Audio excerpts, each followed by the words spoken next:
上回说到，市场中的投机者可以通过预测价格走势，主动承担风险来博取价差利润。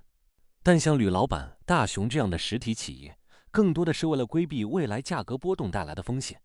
他们通过在期货市场买卖相反方向的合约，来提前锁定成本或收益。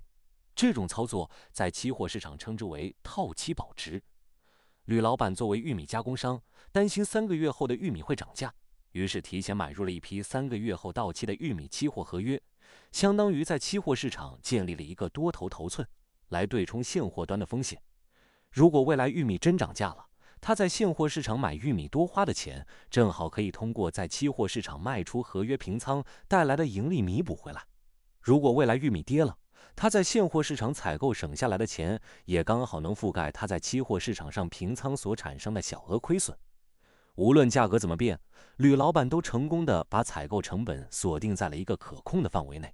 这就是经典的买入套期保值。反过来，大熊作为玉米提供商，担心未来玉米会降价，他可以进行卖出套期保值锁定利润，也就是提前卖出一批等量的期货合约，建立一个空头头寸。将来万一玉米价格真的跌了，他在现货市场上少赚的钱，就能由期货市场买入合约平仓后的盈利来补上。而万一价格涨了，他在现货上多赚的钱，也足以抵消期货头寸的亏损。所以，套期保值的本质就是在两个市场建立方向相反的对冲头寸，用一方的盈利弥补另一个方的亏损。无论是开仓建立头寸，还是平仓了结头寸，都是为了实现风险对冲。吕老板觉得平仓后再去现货市场买玉米这个过程太麻烦了，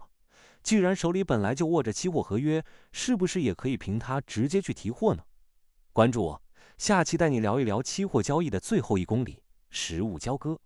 我们下期见。